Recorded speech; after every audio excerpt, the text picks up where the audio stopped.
Good morning students. हाँ जी, आज हम एक स्टोरी रीड करेंगे। हाँ जी, जिसका नाम है ट्रेचरी। हाँ जी, ट्रेचरी का मतलब क्या होता है? ट्रेचरी का मतलब होता है धोखा या विश्वासघात। हाँ जी, ये स्टोरी टू फ्रेंड्स की है। हाँ जी, मनु और Subhash. Manu and Subhash were bosom friends. हाँ जी, मनु और सुभाष थे वॉसम में जिगरी जिगरी मित्र थे। Once they decided to go on a tour. उन्होंने एक बार टूर पे जाने का फैसला किया।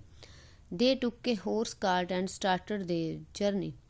उन्होंने एक घोड़ा गाड़ी ली और अपनी जो यात्रा थी वो स्टार्ट कर दी। They kept moving all day long. वो काफ़ी लंबा समय चलते रहे। ऑन देयर वे, अपने रास्ते पर। इन द इवनिंग, शाम तक। वो शाम तक काफ़ी लंबा समय चलते गए। They decided to look for a proper place to stay for the night. वह रात काटने के लिए कोई अच्छी जगह देख रहे थे। Meanwhile it started raining heavily. और बारिश थी, काफ़ी ज़्यादा बारिश शुरू हो गई। In the flash of lighting they saw ruins of an old building. उन्होंने एक रूइंस होता है खंडर, एक पुरानी खंडर जैसी बिल्डिंग देखी। They decided to take shelter there. उन्होंने वहाँ पे रहने का निर्णय लिया। The weather was not good at all. मौसम था वो ठीक नहीं था। There was storm and heavy rain. तूफान और भारी बारिश थी। The old building looked very weak. जो पुरानी इमारत थी वो काफ़ी कमज़ोर नज़र आ रही थी। A part of the roof fell on the ground due to heavy rain and strong winds. छत का जो कुछ पार्ट था वो ग्राउंड के ज़मीन पर नीचे गिरा हुआ था भारी बारिश और तूफान के साथ। They saw a brass pot in the debris lying on the ground. उन्होंने कुछ पीतल के बर्तन देखे। मलबे के नीचे पड़े कुछ पीतल के बर्तन देखे। दे रशड देयर, वहाँ पे भाग कर गए। Picked up the pot. उन्होंने जो पोट था वो पीतल का बर्तन था वो उठा लिया। They were immensely surprise to see the pot full of gold jewellery and silver coin. वे बेहद सरप्राइज्ड हुए, हैरान हुए पोट में देखकर। क्या था उसमें? गोल्ड ज्वेलरी, सोना था और चांदी के सिक्के थे। They could not believe their eyes. उनको अपनी आंखों पे विश्वास नहीं आ रहा था। मतलब उनको इतना सारा खजाना देख के, सोना देख के, चांदी के सिक्के देख के अपनी आंखों पे विश्वास नहीं आ रहा था। They decided that they would divide the gold and silver equally between themselves after their return from the journey.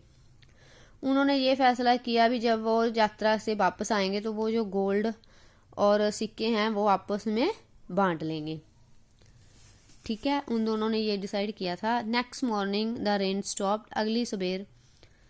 अगली सुबह जो बारिश थी रुक गई। They started their journey but finished it quickly as they were more interested in distributing wealth.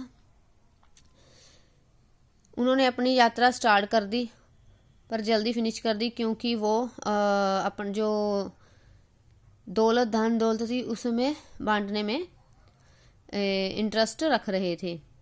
They fixed times to distribute the wealth among them the next day in the afternoon. उन्होंने अगले दिन time fix कर लिया था, जो धन दौलत थी भी वो उसको हम आपस में बांट लेंगे।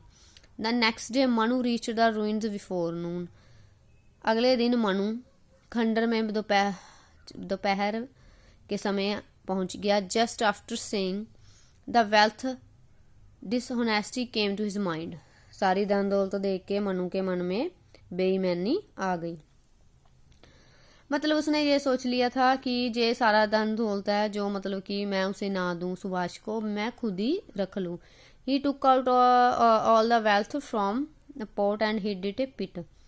उसने सारी धन दौलत ले ली और एक गड्ढे के बीच नीचे छुपा दी। Thereafter he filled the pot with mud put it at the same place. उसने उस बर्तन में मड कीचड़ भर दिया और उसे उसी ही जगह पे रख दिया। After some time Subhash also came there. Subhash आ गया कुछ देर बाद। And seeing Manu there he said it appears that you are very excited for your share of wealth.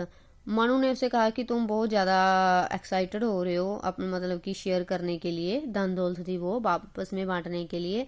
That is why you have come early, इसलिए तुम जल्दी आ गए। मतलब सुभाष था जो वो मनु को कह रहा था कि तुम इतने उतावले हो रहे थे अपना शेयर लेने के लिए, अपना हिस्सा लेने के लिए कि इसलिए तुम इतनी जल्दी आ गए यहाँ पे।